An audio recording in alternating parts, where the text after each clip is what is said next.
Assalamu Alaikum. Internet download manager এটা computer ব্যবহারকারীদের জন্য এটা খুবই গুরুত্বপূর্ণ। কিন্তু ইন্টারনেট ডাউনলোড ম্যানেজার আমরা যখন ডাউনলোড করি এটা 1 মাস সময় থাকে, ট্রায়াল ভার্সন ইউজ করা যায়। 1 মাস পরে এটা আর কাজ করে না।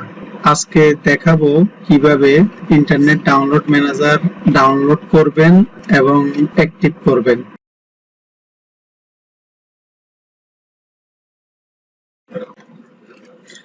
আমি এখন ফাইল হিপো এই সাইট থেকে সফটওয়্যারটা ডাউনলোড করে নেব। ডাউনলোড ম্যানেজার সফটওয়্যারটা ডাউনলোড করে নেব। এটা গুগল থেকেও ডাউনলোড করা যায়, যেহেতু এটা একটা ট্রাস্ট সাইট তাই এখান থেকে ডাউনলোড করে নিচ্ছি।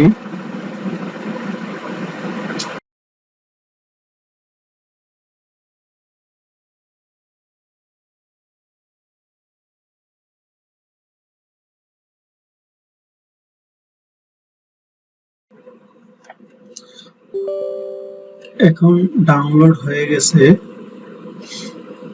এখন ইনস্টল করব।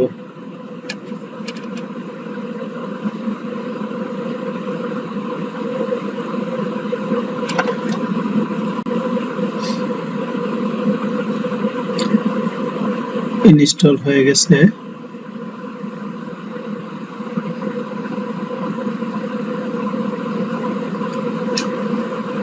এখন এটাকে এক্সটেনশনে অ্যাড করতে হবে।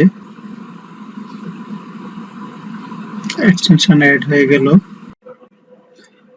এখন ডাউনলোড ম্যানেজারের মধ্যে গিয়ে দেখলাম যে এটা আনরেজিস্টার্ড, এটাকে এখন রেজিস্টার্ড করতে হবে।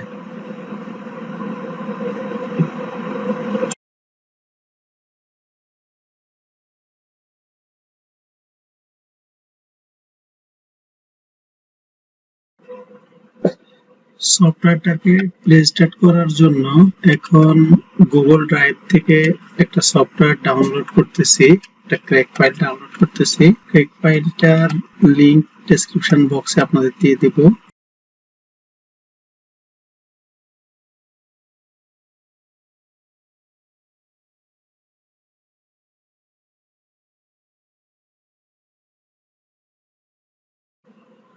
সফটওয়্যারটা ডাউনলোড হয়ে গেছে।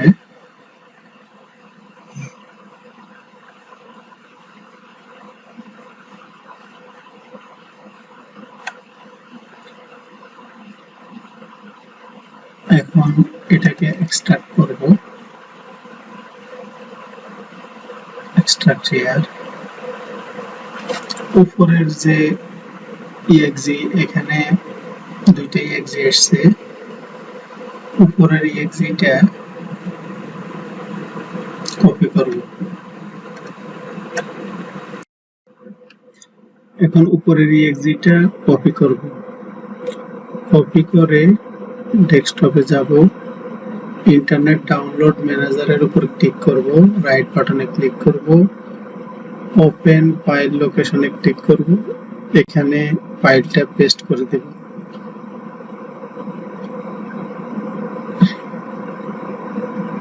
ফাইলটা নিচ্ছে না কারণ ইন্টারনেট ডাউনলোড ম্যানেজার এখানে অ্যাক্টিভ আছে, এটাকে এক্সিট করে দিতে হবে।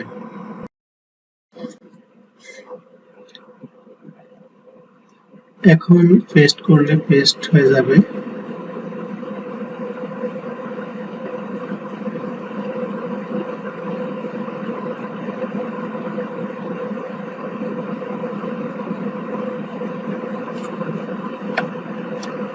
ফাইলটা পেস্ট হয়ে গেল। এখন ইন্টারনেট ডাউনলোড ম্যানেজারে আমরা যদি যাই তাহলে দেখা যাবে এটা অ্যাক্টিভ আছে। এভাবে আমরা ইন্টারনেট ডাউনলোড ম্যানেজারকে অ্যাক্টিভ করে নিতে পারবো আজীবনের জন্য।